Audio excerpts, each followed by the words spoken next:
Well, it's been a hot minute since we have done a backyard campfire camp out with you. Been a super busy summer. I hope it's been fun and enjoyable for you guys.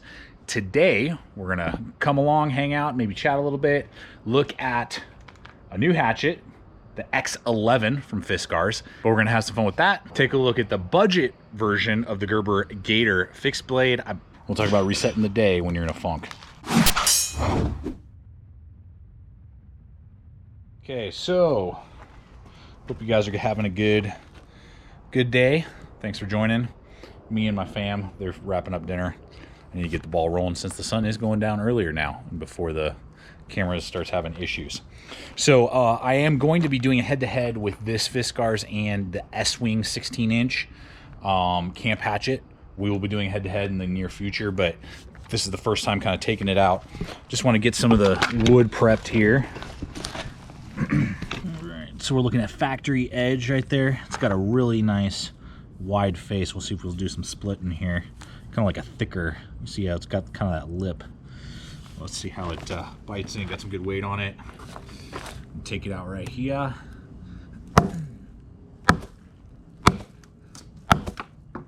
Look at that. Ooh, yeah.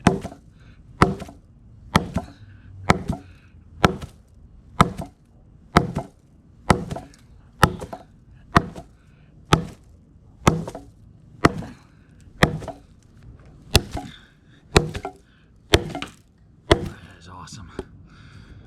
One of the things I've always loved about the Fiskars, how do you say it? Fiskars, is that handle. So ergonomic. I mean, you never have to reset.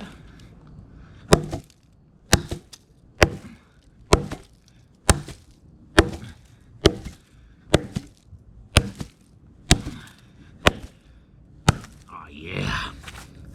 That did not take a lot of energy. So that was easy. Obviously super soft wood. It's like aspen. So very, very soft. Oh yeah. Nice.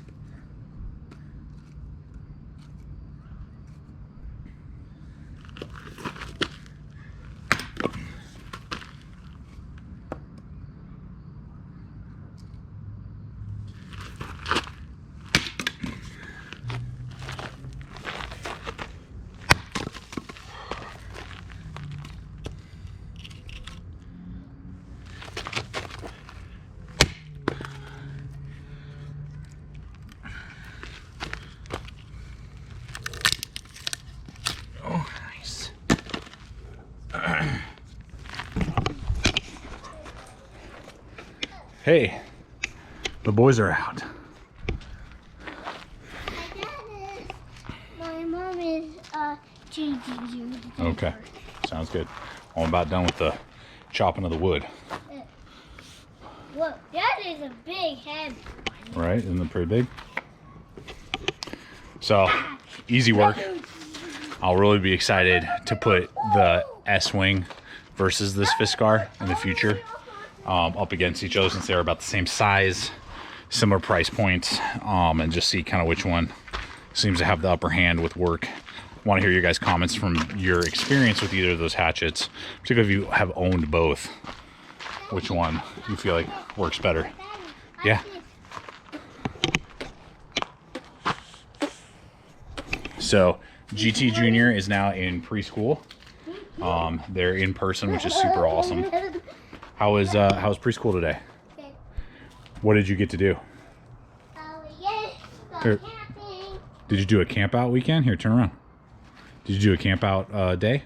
Yeah, but not out in the playground, on the inside. You're right, it was like pretend. But you guys built a fire and like did that type of stuff for pretend? Yeah, go, go, go, go. He's probably running the crew over there since he's done that plenty. So in the past, we have done the premium version, which is a pretty sweet knife, particularly if you're looking for like a small, compact, either camp knife or hunting knife. That's a sweet option. This is the 420 high carbon steel version. Spider. You found a spider? Yeah, right here. Let's see. Oh, there's a little guy. Yeah, little daddy long legs, huh? Oh, not that.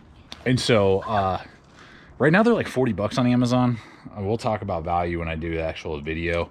I bought it for like 26. They had some sale going on. USA made though, 420. And if we know anything from 420 from Gerber, from the strong arm, we know it's like bomb proof. Wait a second, that's from Robots in Disguise. It does have a hollow grind. So for food prep and for this finer work, hollow grind isn't obviously my first choice. I like a saber grind or a full flat, but it's not like, oh, if it's hollow, I'm not even gonna buy it. Like, I mean, you know, a lot of knives have been hollow grind it's only in the recent years that most knives have gone away from that.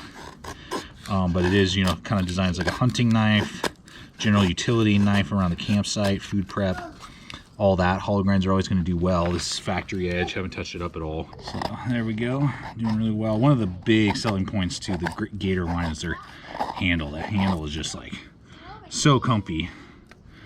And you know, a lot of people have had these over the years. They've been around, I think, since the early 90s. I think the Gator line, when it first was released.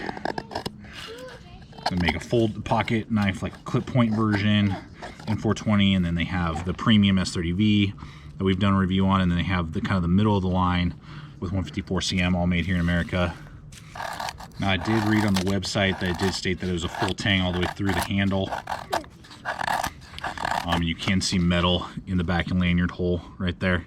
Very, very light. That's one of the things that I really like about it, is it's super nimble. And again, like $25 that I paid for it, USA made. Make I think a pretty good belt knife.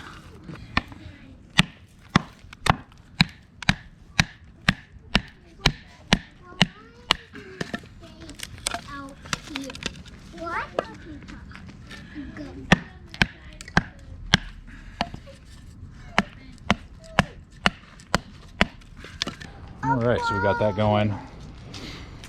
And I'll just show you here. This is really, the sheath is doable. It's pretty good friction. Got a belt loops, like nylon over polymer in that way. So the tension's pretty good. But I mean, something with just a little bit better polymer, you know, like a Mora, obviously, would, in my opinion, be a better setup. Just that it's similar, but I just like the hookups and attachments of the Mora a little bit more.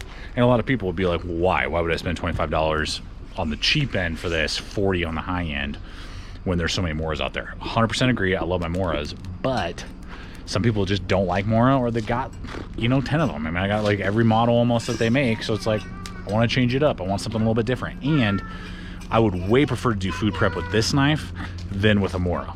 The Scandi grind just is not my favorite, even when you get the super thin versions for like preparing vegetables, fruit. It's okay with meat, you know, that type of stuff. There it is. Got a Blackhawk going over to the local airport. So there's definitely that factor, food prep, that type of stuff. It's just different. I mean, that's what's kind of cool about it. It's a little bit different. So we'll do full videos in the future on that.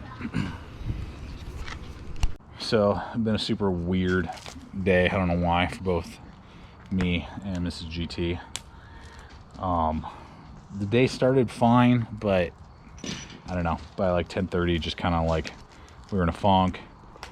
You know, doing work from home, doing GT Junior was at school, and Mark II, you know, he was hanging out, and we're trying to be proactive with him, took him for a little walk, you know, and that type of stuff. So that was good. But man, by like the afternoon when we picked up GT Junior, it was just like you know, unmotivated, unfocused, just all over the place. Wanted to get some stuff done before we picked him up from school, didn't get that done. Get home, I was so exhausted. And so I don't know, I just like in a funk. My wife felt the same way, and just kind of like unmotivated. How are we supposed to get this stuff done? And kind of irritated and irritable. And so I just want to hear from you guys in the comments, like, what do you do you know, to kind of reset? You know, and for us, the main thing that we did was, one, realizing that we're both in a funk and not getting on each other's nerves as much as possible, you know, and like me, you know. And we're just like everybody else. There are moments where you do that. And you just kind of like push each other's buttons, or you're just kind of getting irritated by the other.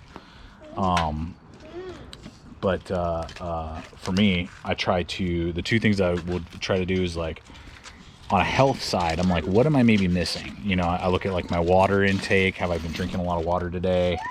You know, my calorie intake. Have I just been eating a lot of garbage?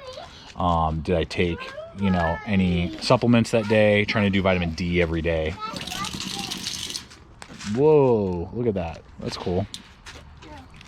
So that's kind of like first out of the gate for myself and for my wife. It's like, where are we at with that?